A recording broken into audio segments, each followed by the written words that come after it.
నమస్తే K24 news. Nalgonda జిల్లా కొండమల్లిపల్లి పట్టణంలో గత 2 రోజులుగా కురుస్తున్న భారీ వర్షాలు ప్రజలను ఆందోళనకు గురిచేస్తున్నాయి. పై ప్రాంతాల నుంచి వచ్చే వరద నీటితో శివజ్యోతి నగర్ అంతా నీట మునిగిపోయింది. వర్షం తీవ్రత పెరగడంతో నల్లగొండ రహదారిపై ఉన్న డివైడర్లను అధికారులు తొలగించి నీటిని దొనియాల చెరువు వైపు మళ్లించారు. ఇక సాగర్ రోడ్ ప్రాంతంలోని హనుమాన్ నగర్ కూడా వరద నీటితో పూర్తిగా మునిగిపోయి ప్రజలు తీవ్ర ఇబ్బందులు ఎదుర్కొంటున్నారు. ప్రజలు సురక్షిత ప్రాంతాల్లో ఉండాలని అధికారులు హెచ్చరించారు. ఇక్కడ దోనియాల village Sagar road Hanuman Nagar colony ఇక్కడ ఇప్పుడు 2013 నుంచి ఇక్కడ ప్రస్తుతం మేము ఉంటున్నాము. కానీ ఇప్పుడు ఇట్లాంటి వరదలు ఎప్పుడు రాలేదు. పైనుంచి ఏమైనా చెరువులు తెగి వచ్చినాయా మాకైతే ఇప్పటి వరకు అర్థం కావట్లేదు.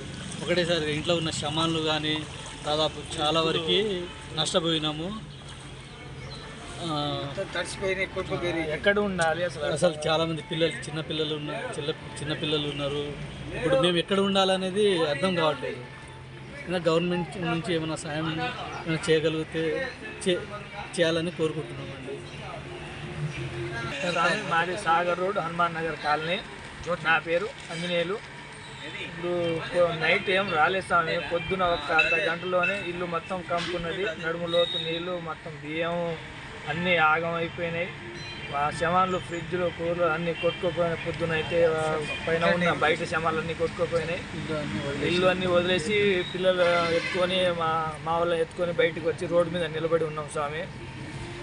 మాకు ఏమైనా ఈ చెరువులకు సంబంధించి ఏమైనా గండి కొడతారా ఏంది, వాటర్ ఇల్లు మొత్తం ఇంకా బయట ఎట్ట ఉండాలో అర్థమవుతుంది స్వామి. ఏమైనా చెరువులకి గండి కొట్టే ప్రయత్నం ఏమైనా చేస్తారా? ఇప్పుడు దాకా ఇట్లా రాలేదు స్వామి.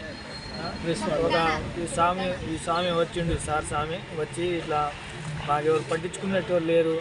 ఈ ఊరు నుంచి మండలం నుంచి కార్యదర్శులు ఎవరైనా వస్తే కొంచెం సాయం చేస్తారేమో అని చూసి వచ్చి